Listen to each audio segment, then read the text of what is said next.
Saludos al mundo. Somos el Grupo LatinHacker y Anonymous.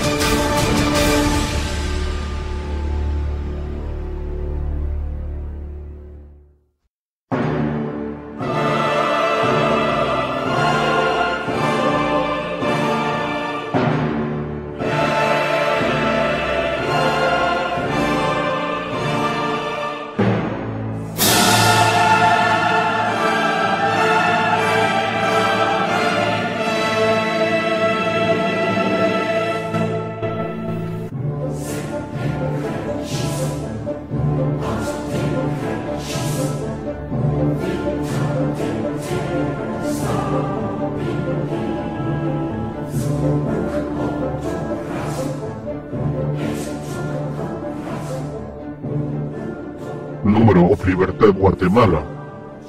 El Grupo LatinHacker y Anonymous desea pedir a todos los ciudadanos del mundo información sobre este asesino, genocida y torturador.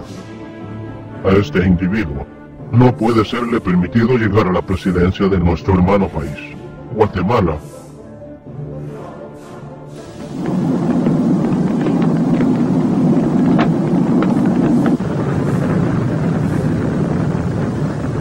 World War II was over. Europe lay devastated. The United States emerged as the most powerful nation on earth. But from the rubble rose a strange new world, a peace that was not peace, and a war that was not war. We saw it emerging when the Soviets occupied Eastern Europe. The Cold War had begun. An iron curtain has descended across the continent. Behind that line lie all the capitals of the ancient states of Central and Eastern Europe. The Russians had been our ally against the Nazis, an expedient alliance for the sake of war.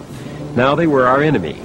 To fight them, we turned to some of the very men who had inflicted on humanity the horrors of Hitler's madness. We hired Nazis as American spies. We struck a secret bargain with the devil.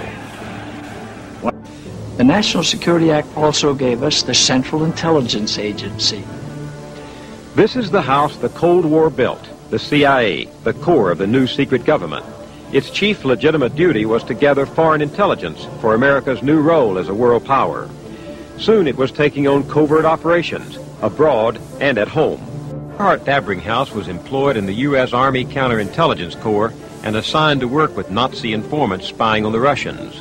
One of them was Klaus Barbie, the Butcher of Lyon, who had tortured and murdered thousands of Jews and resistance fighters. The Americans did not turn Barbie over to the French when they finished with him. They helped him escape to Bolivia. Other top Nazis were smuggled into the United States to cooperate in the war against the new enemy. So began the morality of the Cold War. Anything goes. The struggle required a mentality of permanent war, a perpetual state of emergency. And it meant a vast new apparatus of power that radically transformed our government. Its foundations were laid when President Truman signed into law the National Security Act of 1947. Iran, 1953. The CIA mounted its first major covert operation to overthrow a foreign government. The target was the Prime Minister of Iran, Mohammad Mossadegh. He held power legitimately through his country's parliamentary process, and he was popular. Washington had once looked to him as the man to prevent a communist takeover. But that was before Mossadegh decided that the Iranian state, not British companies, ought to own and control the oil within Iran's own borders. When he nationalized the British-run oil fields, Washington saw red. Guatemala, 1954. Flushed with success, America's secret government decided another troublesome leader must go. This time it was Jacobo Arbenz, the democratically elected president of Guatemala. Philip Redinger was recruited from the Marines to join the CIA team. It was explained to me that it was very important for the security of the United States that we were going to prevent Soviet beachhead in this hemisphere, we've heard about very recently, of course, and that the Guatemalan government was communist, and we had to do something about it. President Arbenz had admired Franklin Delano Roosevelt, and his government voted often with the American position at the United Nations. But in trying to bring a new deal to Guatemala, Arbenz committed two sins in the eyes of the Eisenhower administration. First, when he opened the system to all political parties, he recognized the communists too. Well, of course, there was no even a hint of communism in his government. He had no communists in his cabinet. He did permit the existence of a very small communist party. Arbenz also embarked on a massive land reform program. Less than 3% of the landowners held more than 70% of the land. So Arbenz nationalized more than 1.5 million acres, including land owned by his own family, and turned it over to peasants. Much of that land belonged to the United Fruit Company, the giant American firm that was intent on keeping Guatemala, quite literally, a banana republic. United Fruit appealed to its close friends in Washington, including the Dulles brothers, who said that Arbenz was openly playing the communist game. He had to go. This was sudden death for him. I mean, there was no chance of him winning this fight because of the fact that he had done this to the United Fruit Company. Plus the fact that he was overthrowing the hegemony of the United States over this area. And this was dangerous. It could not be tolerated. We couldn't tolerate it. From Honduras, the same country that today is the Contra staging base, the CIA launched a small band of mercenaries against Guatemala. They were easily turned back. So with its own planes and pilots, the CIA then bombed the capital. Arbenz fled and was immediately replaced by an American puppet, Colonel Carlos Castillo Armas. He overturned all of the reformist activity of President Arbenz. He gave the land back to the United Fruit Company that had been confiscated. He took land from the peasants and gave it back to the landowners. The CIA had called its covert action against Guatemala Operation Success. Military dictators ruled the country for the next 30 years. The United States provided them with weapons and trained their officers. The communists we saved them from would have been hard-pressed to do it better. Peasants were slaughtered. Political opponents were tortured. Suspected insurgents were shot, stabbed, burned alive, or strangled. There were so many deaths at one point that coroners complained they couldn't keep up with the workload. Operation Success. What we did has caused a succession of repressive military dictatorships in that country and has been responsible for the death of over 100,000 of their citizens. Success breeds success, sometimes with dreary repetition. Mario Sandoval Alarcon began his career in the CIA's adventure in Guatemala. Today he's known as a godfather of the death squads. In 1981, after lobbying Ronald Reagan's advisors for military aid to Guatemala, Sandoval Alarcon danced at the inaugural ball. Richard Bissell, another veteran of the Guatemalan coup, went on to become the CIA's chief of covert operations. I looked him up several years ago for a CBS documentary. He talked about a secret report prepared for the White House in 1954 by a group of distinguished citizens headed by former President Herbert Hoover. Quote, "It is now clear that we are facing an implacable enemy whose avowed objective is world domination. There are no rules in such a game. Hitherto accepted norms of human conduct do not apply. If the United States is to survive, long-standing American concepts of fair play must be reconsidered. We must learn to subvert, sabotage, and destroy our enemies by more clever, more sophisticated, more effective methods than those used against us." Was that the prevailing ethic? I think that's an excellent statement of the prevailing view, at least the view of those who'd had any contact with covert operations of one kind or another. In other words, the nature of the enemy is such that any tactics are necessary or justified in order to thwart him and defeat him. I believe that was the view. It certainly was my view at the time.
Me llamo Rigoberta Menchú, indígena quiché del pueblo de Guatemala. Soy campesina, soy cristiana, soy un sobreviviente de mi familia. Les voy a contar mi historia, que es la historia de todo el pueblo de Guatemala.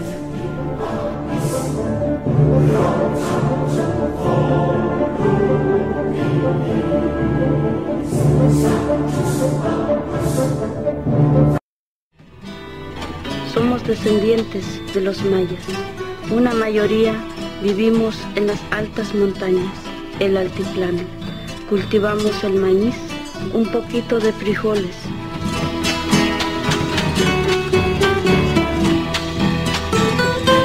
Antes de empezar la siembra, hacemos una ceremonia a la semilla y a la tierra.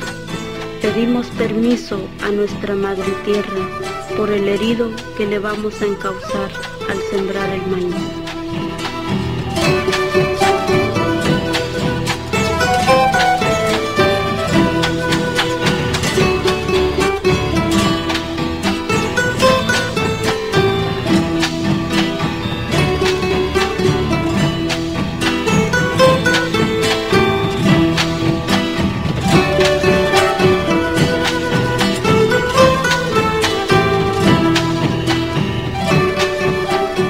Desde hace 500 años, cuando los españoles robaron las tierras de nuestros antepasados, desde ese entonces hemos soportado tantas injusticias.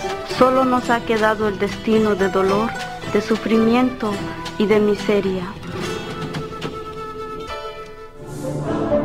Pero hace algunos años, por primera vez, había una esperanza de democracia.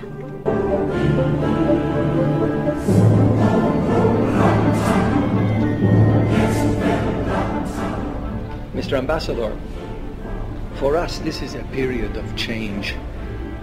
The idea is to convert our country from a semi-colonial dependent nation into a Guatemala that is free and independent.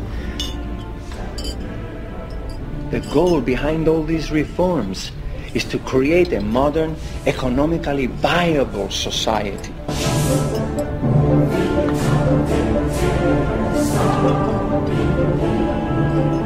But to raise the standard of living for the most people possible, we can't continue to simply give away every resource that we have.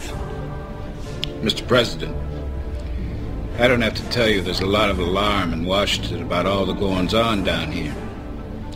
There's not exactly too much time to fool around. Mr. Ambassador, allow me to speak freely. The problem between our nations is united fruit.